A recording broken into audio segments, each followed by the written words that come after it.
Welcome to star 9 news. ముఖ్యమంత్రి Nara Chandrababu Naidu super 6 పేరుతో ప్రజలకు మాయమాటలు చెప్పి ఘోరంగా మోసం చేశారని పెందుర్తి మాజీ శాసనసభ్యుడు అన్నంరెడ్డి అదీప్ రాజు చంద్రబాబు నాయుడు తీరుపై ఆగ్రహాన్ని వ్యక్తం చేశారు. పెందుర్తి మండలం రాంపురం గ్రామంలో ఆయన మాట్లాడుతూ ఎన్నికల ముందు కరెంట్ ఛార్జీలు పెంచనని చెప్పి ప్రజలందరికీ హామీ ఇచ్చారని గుర్తు చేశారు.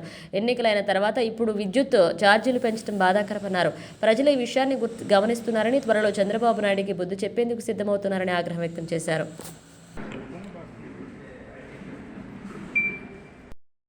ప్రసక్తి లేదు అని చెప్పి ఇవాళ సుమారుగా ₹2.19 అదనపుగా ప్రతి యూనిట్కి కూడా కరెంట్ ఛార్జీలు ప్రజలకి అగ్గిపెట్టి మాయ చేసి దొంగ హామీలు ఇచ్చి మీరు అధికారంలోకి వచ్చారు.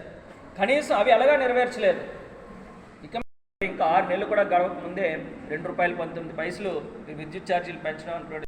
దీనికి మరింత గట్టిగా ఇవాళ వైఎస్ఆర్ కాంగ్రెస్ పార్టీ విద్యుత్ ఛార్జీలు పెంచను అని చెప్పి అంత క్లియర్గా చెప్పి నేను ఏ హామీ ఇవ్వలేదు అని చెప్పి ఆయన చెప్తున్నటువంటి మాటలు.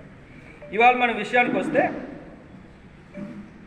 ఇవాళ ట్రూ అప్ ఛార్జీలు ద్వారా ఇవాళ ఇప్పటికే ఏ రకంగా మనకి పెంచడం జరిగింది మనం చూసాం. ముఖ్యంగా మనం చూసుకుంటే తాజాగా ఇప్పుడు ఈయన పెంచినటువంటి తాజాగా సుమారుగా 9,412.5 కోట్ల ఇంధన సర్దుబాటు ఛార్జీలు ప్రభుత్వం ప్రజల నుంచి వసూలు చేస్తుంది. దీనివల్ల ప్రతి యూనిట్కి ₹0.92 అదనపు భారం ప్రజలపై పడుతుంది అన్నటువంటిది వాళ్ళు చాలా క్లియర్గా నేను చెప్తున్నాం. ₹1 కూడా పెంచనని చెప్పినటువంటి వ్యక్తి ఇప్పటికే కూటమి ప్రభుత్వం అంటే మనం గతంలో కూడా వెళ్ళాలి.